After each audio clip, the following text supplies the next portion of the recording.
Gila, ternyata dunia memandang Malaysia itu sangat hebat dan dikatakan seperti ini gitu loh guys ya. Kok bisa Malaysia menjadi negara yang dikagumi oleh orang-orang luar seperti ini? Beda halnya dengan kita nih guys.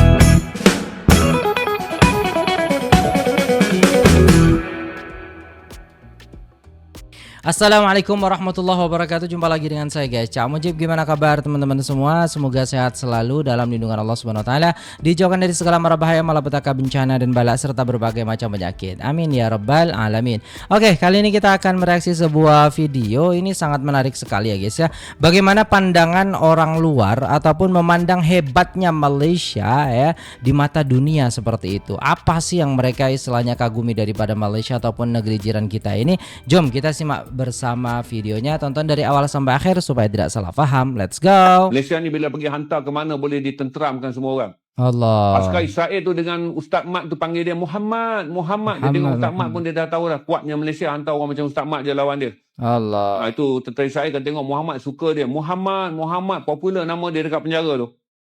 Kerana Israel tahu betapa hebatnya Malaysia ni, kita hantar Ustaz Mat je untuk depan ni dia. Jadi tuan-tuan janganlah jadikan rosak nama baik Malaysia di mana tempat kita pergi berunding, kita antara negara yang paling dihormati. Di mana tempat NGO kita masuk, orang tahu kalau orang Malaysia datang ni adalah rekod perkhidmatan mereka adalah sangat baik. Allah. Sebab tu di Yaman ni, NGO kita boleh masuk ke kawasan Syiah dan NGO kita boleh masuk ke kawasan Sunni. Orang ra'i kan. Semua adalah NGO sepenuh masa dalam kerja-kerja humanitarian. Mereka dah berada di garis perang ni di pelbagai tempat.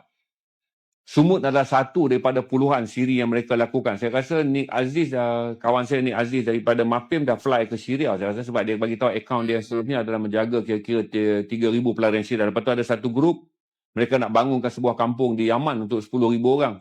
Bekalan air kekal. Dan rasanya bawa benih tanaman kot untuk membolehkan orang-orang Yaman berdikari dengan benih dan baja yang dibekalkan oleh rakyat Malaysia.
Enough the direction firmed up, it allows the next person to keep going forward. You know, and that's the way we have to look at it. You want to really fix Malaysia, it takes time. It takes kecil tapi Malaysia dunia kecil. berdiri menghormatinya. Inilah Wah. bahasa diplomasi. Masya Allah. Ramai tidak menyedari Malaysia baru sahaja mencipta sejarah besar di mata dunia. Apa tu? Sidang kemuncak ASEAN ke-47 baru-baru ini yang berlangsung di Kuala Lumpur bukan sekadar acara antarabangsa. Ia membuktikan bahawa Malaysia mampu memimpin dunia melalui kebijaksanaan diplomasi, bukan kekuatan ketenteraan.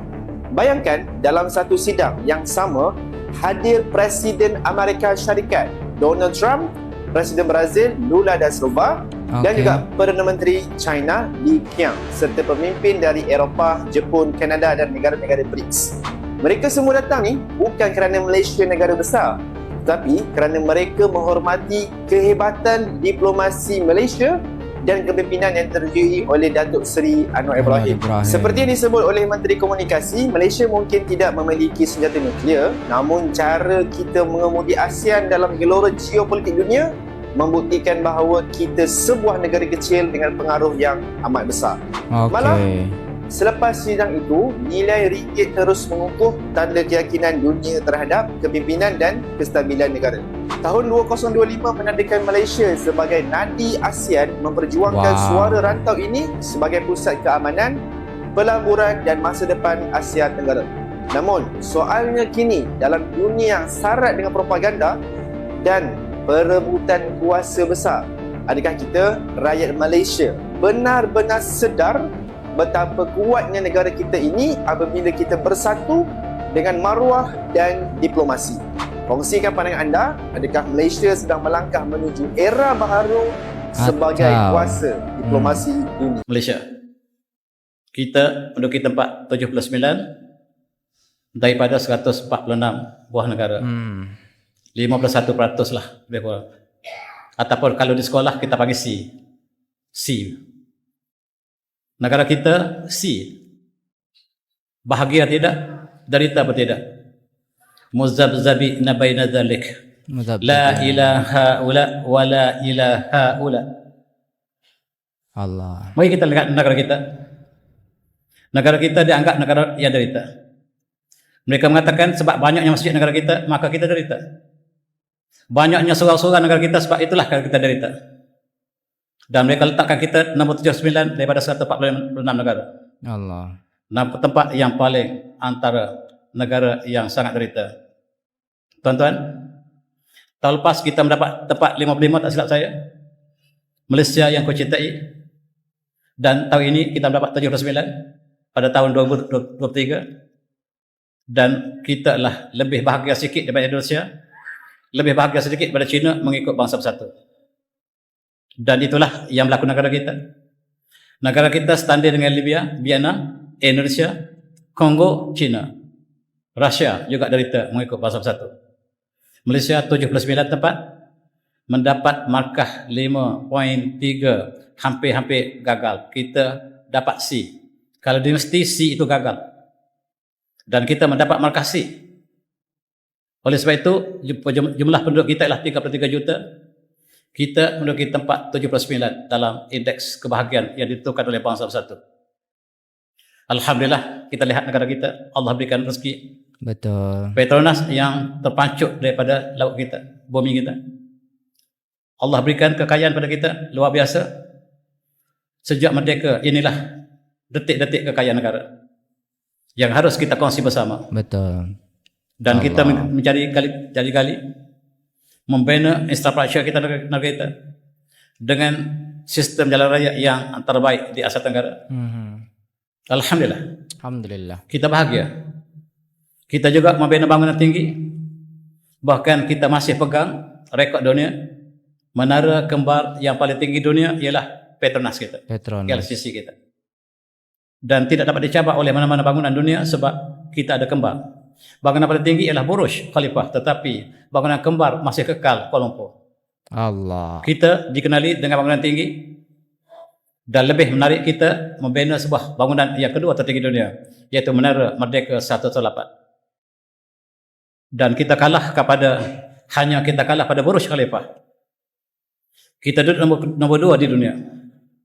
Shanghai duduk nombor 3. WTC New York dapat nombor 3, nombor 4. Petronas nombor 5. Dan bangunan lain. Kita ialah negara yang sangat hebat, tapi sayang tidak bahagia. Mengikut bangsa bersatu kita tidak bahagia. Dan kita ingat kaum Nabi Samud, kaum Nabi Hud, kaum Ad juga bina bangunan yang tinggi. Irama dzatil imad allati lam yukhlaq mithlaha fil bilad. Kaum Ad ini namanya kaum Ad, kaum Nabi Hud. Mereka tinggal di Bana Iram dzatil imad. Bana Iram ini ada bangunan yang sangat tinggi. Allati lam yukhlaq mithlaha fil bilad, yang tidak siapa yang bina setinggi itu. Mereka pegang rekod dunia bangunan paling tinggi. Allah. Kaum Nabi Hud pegang rekod paling tinggi. Dan Allah musnahkan mereka. Astagfirullah. Selepas mereka pegang rekod paling tinggi, Allah musnahkan mereka. Bukan karena bangunan paling tinggi, tetapi mereka menentang kebenaran. Betul. Mereka menentang Nabi Hud AS yang bawa kebenaran, dan Allah hancurkan mereka. Dan marilah kita berfikir, bangunan tinggi semata-mata tidak dapat menyelamatkan kita daripada kebahagiaan akhirat. Bahkan dalam banyak hal sekiranya kita lakukan bukan di atas dasar ketakwaan, kita bimbang akan bawa kita kepada kehancuran. Tuan-tuan, bangunan kita tinggi, jenayah kita tinggi. Jenayah daripada semua peringkat. Daripada sebawah bawah sampai setinggi-tinggi. Negara kita terkenal dengan negara rasuah. Itu sebab kita derita. Betul, rasuah. Negara Finland umpamanya, walaupun mereka tidak percaya pada Tuhan, korupsinya mereka ada, banyak bunuh diri, tapi mereka zero rasuah. Iya, zero Tidak rasuah. ada rasuah sama sekali di Finland. Di Malaysia kita sangat tinggi rasuah, jenayah dan sebagainya. Dan cost of doing business, rasuah, kita antara paling tinggi dunia. Allah. Yang lain semua hijau, kita merah. Allah. Maksudnya untuk buat bisnes di Malaysia mesti ada rasuah. Cost of doing business kita ialah negara yang paling corok. Cukup menyayat hati. Negara umat Islam, tetapi dari segi rasuah. Yang kedua-dua memberi rasuah dan menerima rasuah, dua-duanya dilaknat Allah. Tetapi kita umat Islam, kita yang tertinggi dalam konteks ini. Allah. Itu sebab kita derita. Rasuah di Malaysia sudah menjadi pandemik. Kita ada COVID-19 pandemik, dan sekarang rasuah menjadi pandemik negara kita.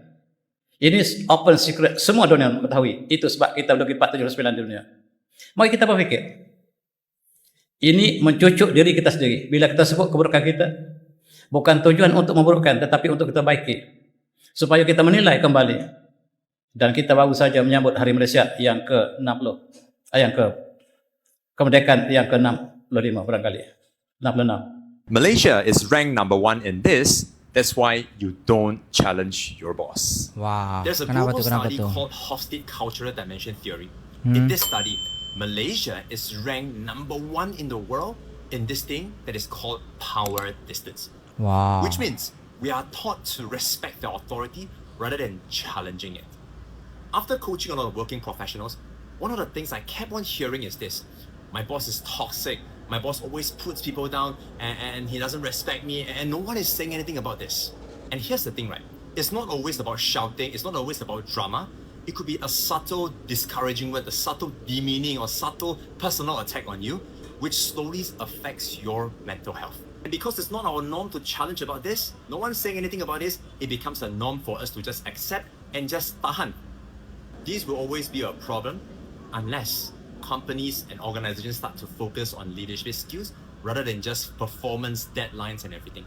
So when people quit, they don't just quit their job, they quit their bosses. Malaysia dilihat sebagai antara negara di rantau ASEAN yang paling aman di dunia serta pantas dalam pertumbuhan ekonomi. Okey. Perdana Menteri Datuk Seri Anwar Ibrahim berkata perkara itu dimaklumkan pemimpin-pemimpin tertinggi ketika lawatan beliau ke Mesir, Arab Saudi, Peru, Brazil, Korea Selatan dan China baru-baru ini. Menurutnya, Malaysia dijadikan sebagai negara contoh yang paling rumit dijaga kerana mempunyai pelbagai kaum dan agama serta warna kulit, namun mempunyai semangat kesatuan.